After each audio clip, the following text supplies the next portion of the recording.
What's going on, everybody? UCF Jaguar back here with GenJag.com, and this Sunday the Jaguars have a cross-conference game as we travel to Dallas to face on the Dallas Cowboys. Now the Jaguars going to this game are coming off of a loss, obviously sitting at 3-2, and the Dallas Cowboys are actually basically a half game back from first place, sitting at 2-3 in their division. So big game for each team. Now I know the Jaguars, a lot of Jaguar fans are freaking out about the loss last week, but hey man, if we go into this game, beat the Dallas Cowboys, we move on to 4-2, and we're sitting very, very comfortable right now. But if we lose, all of a sudden we're at 3-3, and we could start scrambling. So there is a big game at stake this Sunday. It's going to be a 4 o'clock, 4:20, something like that, kickoff. I will actually be streaming that game on the channel, so be sure to subscribe and hit the bell so you know right when I go live. But to help me break down the Dallas Cowboys team, I brought in Sean from the Sports Fury, and he's going to help me break down his own team a little bit. So we're going to bring him on right after the intro.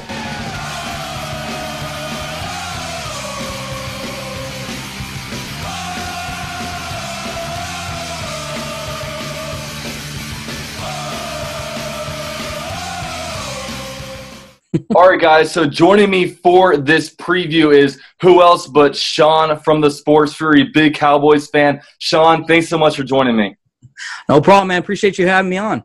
So I want to ask you, man, your Dallas Cowboys, obviously we face off Sunday at 4 o'clock, which I will actually be streaming for, which will be a lot of fun. But, you know, the Cowboys right now, they are sitting at 2-3. And, you know, if you're in a division like the – I don't know, the AFC West, or if you're in the NFC West, you're probably out of it. But right now, the Dallas Cowboys have as many wins as any other team in the NFC East right now. So let me ask you, man, what are some of the strengths and weaknesses of this team right now? The glaring weakness of my Cowboys, I think everybody's talking about it, is the coaching, the play calling, man. Jason Garrett not going 4th and 1, that's the major one. I just feel like they're being too conservative. The development, the coaching staff for the players, Dak Prescott, is just not there. You know, we have all the talent in the world. We see that. It's not like we don't. We've been drafting great players, but just putting it all together on the field, that's the thing. So coaching's got to be the biggest weakness right now in play calling. So I got to ask you, man, you know, with Dak Prescott, obviously he started off with the league kind of on fire, and everybody was like, we could have drafted him in the 2nd, 3rd round or whatever. And then obviously last year, you know, a lot of Cowboys fans are kind of down on him. You know, what are your kind of feelings of Dak Prescott? Do you feel like it's more so coaching and offensive scheme, or do you guys think this guy has what it takes to really be a franchise guy? Dak Prescott, I said it when we drafted him. I really like Dak. I really do. Now, that's not going to leave him off the hook regarding his progression. I think it's a little bit of both. It got to be a little bit on Dak, a little bit on the coaching staff.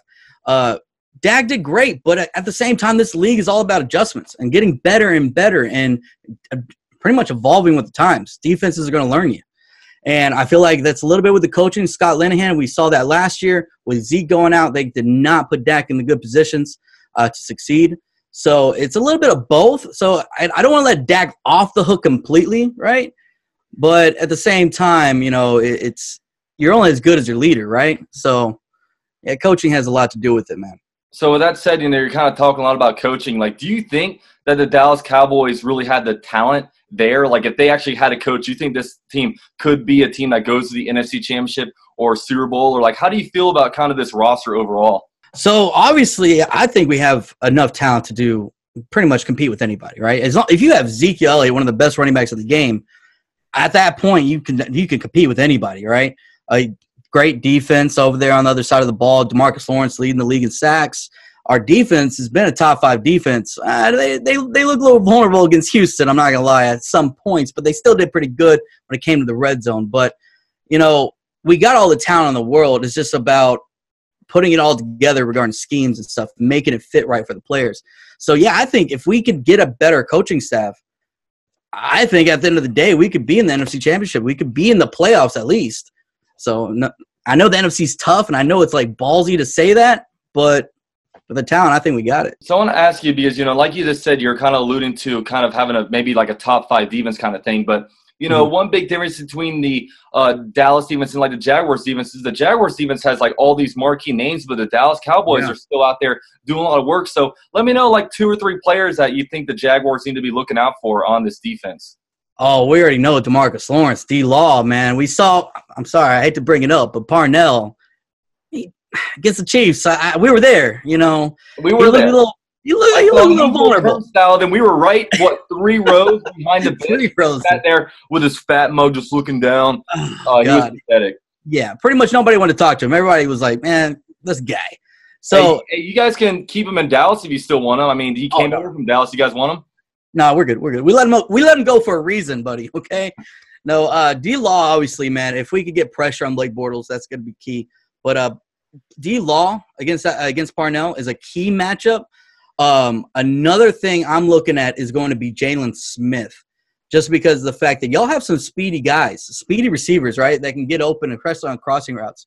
D.D. Westbrook and all those guys. So I think our linebackers are going to have to play a key role, especially in the middle of the field, because that's where I think we can get some weaknesses regarding is if our linebackers are not playing at their depths and watching for those crossing routes, we can get beat. So I think Jalen Smith and D-Law are going to have to be the 2 key matchups in this game. I want to ask you, man, in your opinion, and, thanks once again for coming on, how do you feel, I should say, the Dallas Cowboys matchup to the Jaguars and, kind of the end result in your opinion? Oh, the end result.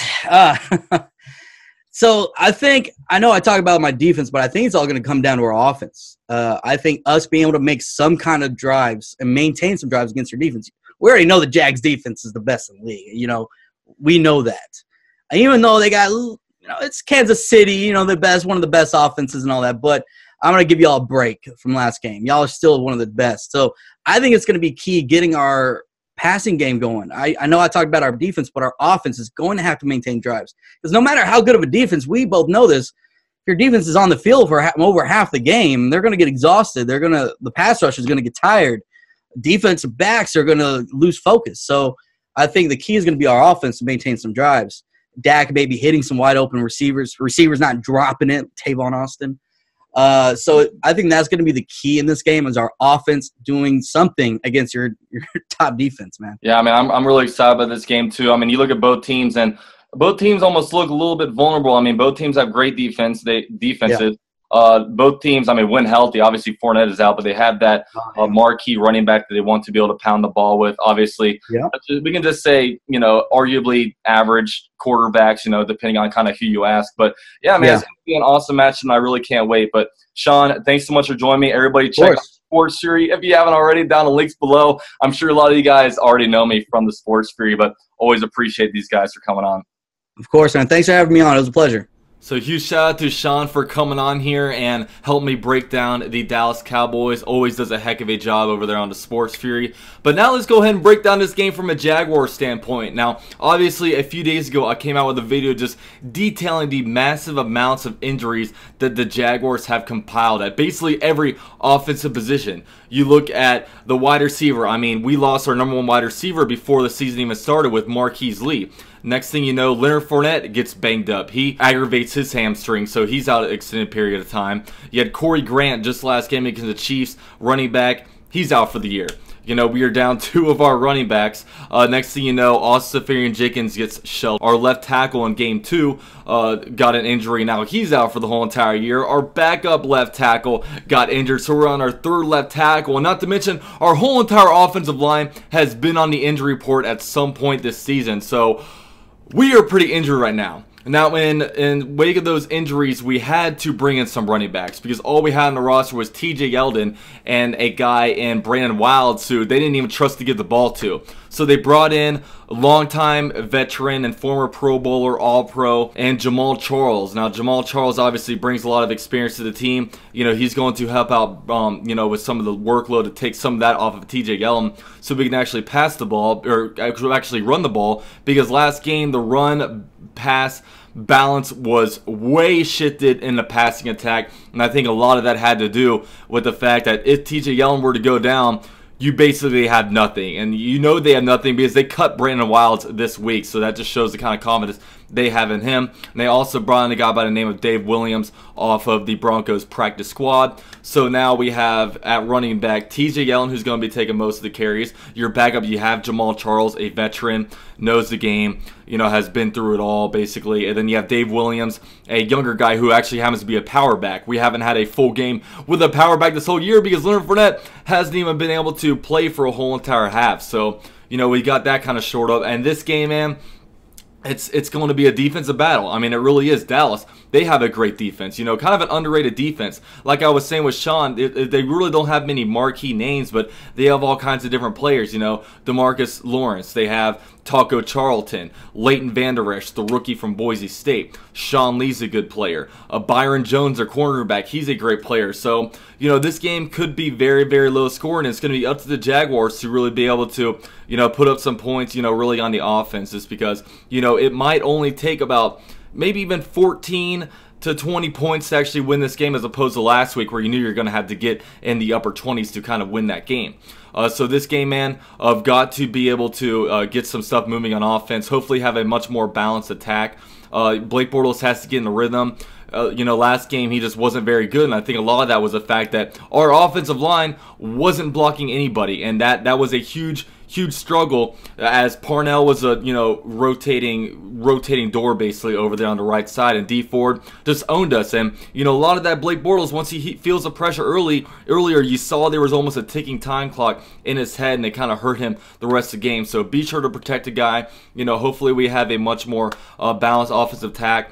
One thing I like to do, man, is maybe run a little bit more, do some more horizontal stuff, like bring some guys in motion. You see you're doing a lot of forward pitches out there. I've seen the Chiefs do it. I even saw Dallas do it last Sunday night where, a slot guy goes in motion, he pitched out to them real quick. Maybe get D.D. Westbrook on that because he's very, very good in space. Just get something good going. Hopefully we can bring back this. Hopefully the offensive line can get some push. Obviously we're injured. I'm very worried about the left tackle spot, but that's how it is on the offensive side of the ball. Now when you go to the defensive side of the ball, man, obviously the Cowboys offense runs through Ezekiel Elliott, so you're gonna have to stop Ezekiel Elliott. And honestly, last year you were talking about how much better the pass defense is than the run defense, but it almost seems the opposite. Our run defense has been dominant, and that is because, I tweeted about this earlier today. Marcel Daris has probably been the MVP of our defense, man.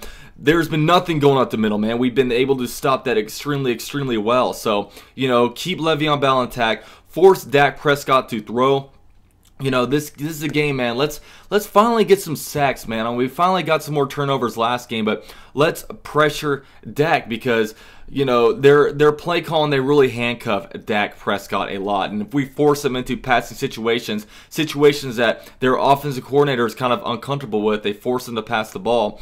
And they could be prone to making mistakes. They don't really have all that much at wide receiver. I mean, even Jerry Jones on a conference call this week basically said that they haven't had any number one wide receiver in years. So that was a slight shot. I like Dez Bryant. So definitely need to get that going, man. Just stop them, be able to force them into passing situations, and just feast on that, man. Hopefully we can come out positive in a turnover battle. We are very, very bad in turnover differential this season, which is kind of weird because we're actually having to be 3-2. We've been able to overcome like turnovers pretty well, but man, that's a huge key for this game. So I guess some of the keys for this game, obviously, like I said earlier, you got to be able to stop Ezekiel Elliott because you look at their team, man.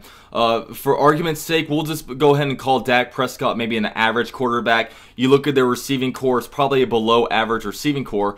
But you look at other things. You look at their offensive line, definitely an above average offensive line. Ezekiel Elliott, one of the top 5 running backs in this league. So obviously they're more focused on the run game, so be able to stop stop Ezekiel Elliott. On the flip side, man, we got to have a more balanced attack on offense. Last game was unacceptable with Blake Bortles basically having like 61 or something like that pass attempts. I think he dropped back like 70 times or something like that. That can't happen this game.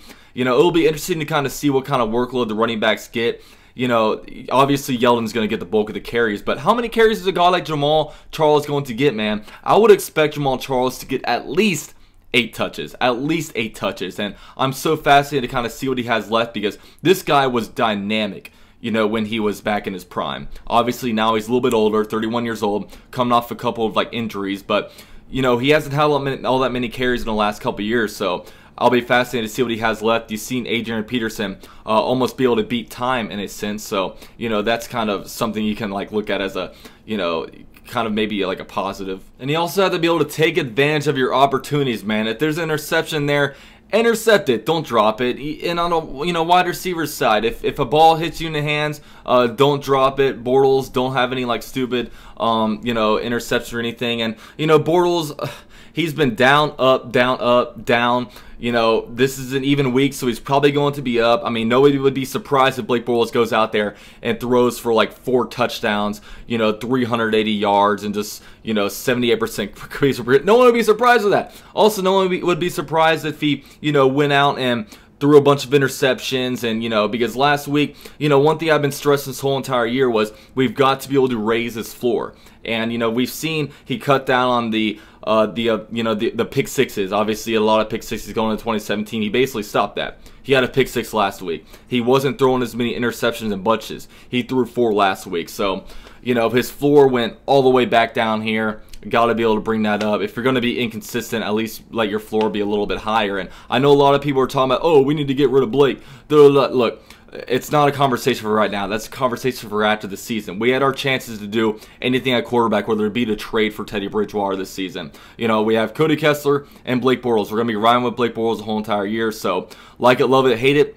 It is what it is. So, yeah, man, just Jaguars this Sunday facing off against Dallas at like 4:25 Eastern is probably the kickoff. So, I'll be live streaming on that channel. So, definitely be sure to check it out.